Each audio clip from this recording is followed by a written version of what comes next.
Hello, and thank you for coming to see the presentation of the North City Pure Water Pipeline by Duckfoots Engineering. My name is Alex Sherman, and I am the PM. Now that I've introduced myself, I would like to introduce the rest of my project team, starting with Miles McKinley, Jack Mikesell, Kyler Stevenson, Lauren Steigenberg, Sarah Summers, and Edward Newman. Now that I've introduced my team, I'd like to give a quick and brief overview of what this project is.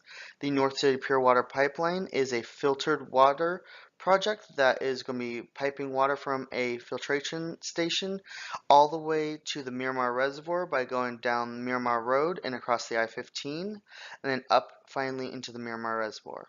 Our study mainly consisted of a geologic study, environmental impact, the pipe design, an estimate, schedule, and of course the design of the pipeline, including CAD drawings. Thank you so much. My name is Lauren Steinberg, and I was in charge of the geotechnical considerations. All geotechnical information was obtained from the geotechnical report that was given to us.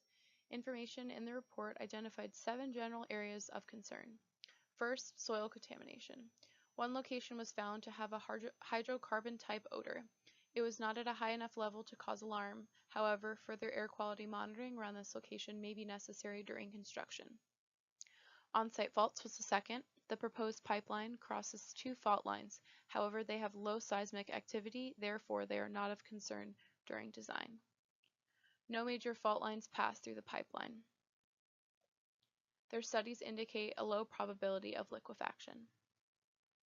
There are no identified locations subjected to landslides. Subsurface conditions are detailed through soil borings taken along the pipeline alignment. There are locations of man-made fill as well as rock deposits. These are areas of concern because they create cemented zones and contain cobbles, which make soil excavation more difficult. Locations where terrace deposits are underlain with sodium conglomerate are to be considered when open-cut trenching and boring for shafts and tunnels. The figures shown below are visual representations of the soil types along the last 4,000 feet of the pipeline alignment. The figure on the right combines subsurface conditions with surface elevations and our designed pipeline location. This first boring indicates that along the start of the 4,000 feet, we will be entering zones of terrace deposits.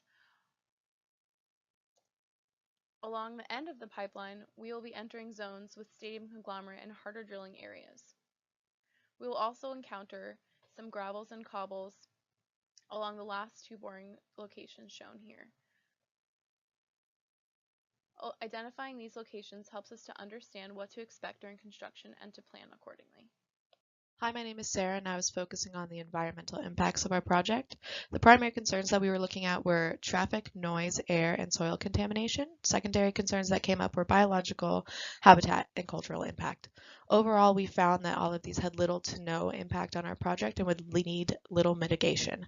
The 2 things that we were going to do in order to counterbalance the noise pollution and the traffic impact would be nighttime construction and low-emission vehicles. No other mitigation will be needed for any other possible project. Hello, my name is Edward Newman and I was a CAD lead for the group. The civil drawings, which include plan and profile views of the last 4,000 linear feet of the pipeline, like the one seen in this slide, were generated in AutoCAD and marked up using Bluebeam Brevy. Collaboration with Lauren, Kyler, and Jack was crucial in ensuring accurate profile elevations and precise plan profile match lineage. Elements involving the pipe itself, as well as callouts on the drawings, were coordinated by all members of the team. The drawings were cleaned up, recalibrated, and formatted to ensure the scaling was accurate and precise. Additionally, GIS programs were used to determine ground characteristics. In conclusion, the tight collaboration, resourcefulness, and problem-solving skills of all members of the team led to the successful set of civil plans. Hi, this is Kyler Stevenson. I was in charge of hydraulic analysis and pipeline design. This figure shows the proposed pathway of the pipeline. The route was decided based on local and state separation requirements, as well as trying to minimize the amount of disturbance required in the highly active commercial and residential areas. Pipe depths were determined from existing topography along the pathway of the pipeline.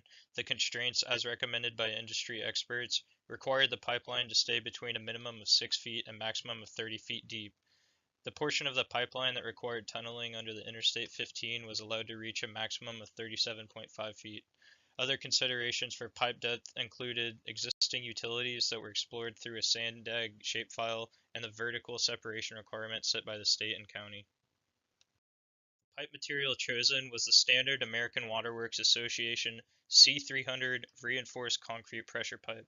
Manufacturers often supply this particular pipe in standard lengths of 4 and 24 feet, as well as custom lengths for junctions in the pipeline. The material is rated to handle an internal pressure of up to 260 psi, as well as external bed loads without the need of additional support. The amount of stability this material offers allows us to install the pipeline with no special bedding or backfilling required. To determine the optimal pipe diameter, system curves were developed for readily available diameters appropriate to this project. These diameters range from 30-inch to 54-inch. The diameter was selected based on the operational flow of 30 mgd and with the minimum required system head. Based on these criteria, the optimum diameter of the pipeline was found to be 48 inches. Once the type and size of pipeline was chosen, the hydraulic grade line was plotted against existing ground and pipe elevations. The grade line shown in orange must allow the conveyance of water all the way to the reservoir. The grade line diminishes over the course of the pipeline due to friction and minor losses. The piezometric head must be greater than the elevation at the entrance to the reservoir to allow the system to function properly. This figure highlights the grade line, ground, and pipe elevations along the last 4,000 feet of the design. As shown, the pipeline can optimally convey the water from the treatment plant to the reservoir. I'm Jack Mikesell, and I devised the Stormwater Pollution Prevention Plan and Best Management Practices for the North City Pure Water Pipeline. Primary objectives regarding stormwater runoff management involve simple diversion strategies and non-structural best management practices. Construction of the North City Pure Water Pipeline will cause no hydrologic abstractions or changes to runoff characteristics, or increases in impervious areas post-construction, each of which would trigger permanent best management practices as dictated by the EPA General Construction Permit. Non-structural best management practices include responsible management and inventory of materials to be used outdoors which are not suited for long-term outdoor storage. Construction materials not actively being used will be covered and/or burned. Chemicals, including oil, lubricants, and other polymers used during trenching and drilling, will be stored and transported in watertight containers. Responsible storage, transport, and maintenance of unearthed topsoils and other landscaping materials will be performed. Best management practices are to be implemented to prevent tracking and transport of construction material from vehicle tires. Fertilizers and erodible material use will be discontinued when a precipitation event is predicted. The primary objective regarding stormwater runoff management involves erosion from unearthed topsoils due to pipeline trenching. Erosion calculations using the universal soil loss equation were performed for each of the 31 pipe segments. These calculations showed that if best management practices were not implemented, 0.13 tons per day of sediment runoff would be emitted into storm drains and other downstream areas without these best management practices. This project introduces no new impervious areas, but offers opportunities for concurrent stormwater best management practices during construction phasing to add to city stormwater management goals.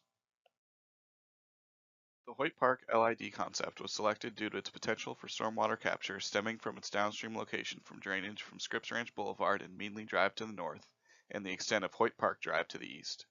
This LID implementation will mitigate stormwater runoff from the proposed pipeline construction on the southern border of the project footprint. The Carroll Canyon Road LID concept was selected due to its potential for stormwater capture stemming from its downstream location from drainage from Scripps Ranch Court and Meadley Drive to the north, and the extent of Carroll Canyon Road and its neighboring private commercial land parcels. This LID implementation will mitigate stormwater runoff from the proposed pipeline construction on the northern border of the project footprint. The Scripps Lake Drive LID concept was selected due to its potential for stormwater capture stemming from its downstream location from drainage from high vehicle traffic areas at access points to Miramar Reservoir, which is used by the public as a recreational area, and to the Miramar Water Treatment Facility. This LID implementation will mitigate stormwater runoff from the proposed pipeline construction on the eastern border of the project footprint, and will mitigate pollutant runoff into nearby Evans Pond. Hey, my name is Miles. I was responsible for the detailed estimate of the last 4,000 linear feet of pipeline, including the permitting costs, general conditions, pipeline construction costs, and horizontal directional drilling to be performed under the I-15 freeway. I mainly use Excel to create the estimate and perform calculations. The permitting fees were estimated through online research, including through both the City of San Diego and Caltrans website. The general conditions for construction were calculated based on assumed pay grades and union workers. The overall pipeline construction cost was determined by including the necessary equipment rates found from Blue Book and calculating how much each pipe section would cost, including the cost of installation. I researched unit costs for the estimate in the 2013 RS Means Building Construction Cost Data Book to obtain an accurate estimate. Also, by speaking with professionals in this field of work, we better understood production rates and methods of installation. Professor Stark with the SDSU Construction Engineering Department helped me with confirming the overhead and profit inclusions of the estimate were within a reasonable range. After completing the estimate, it was very important to verify that all the respective line items matched with the schedule and specific product data gathered by other teammates. Thank you again for joining me. My name is Alex Sherman, and I was the PM for the project. Also, I worked on the schedule. The schedule consisted of the tunneling under the I-15 in the last 4,000 linear feet of the project. The largest and most detailed portion was the I-15 due to the complicated nature of the process. As shown below in the schedule, the tunneling of the I-15 took about 40 days itself just to do the horizontal and vertical tunneling portion of it. The reason for this is the complicated nature of tunneling under the I-15. We can only go about 20 to 30 linear feet per day. And that is it for our presentation. Thank you so much for joining us, and this has been a great production from Duckfoots Engineering. Have a great and safe day. Bye.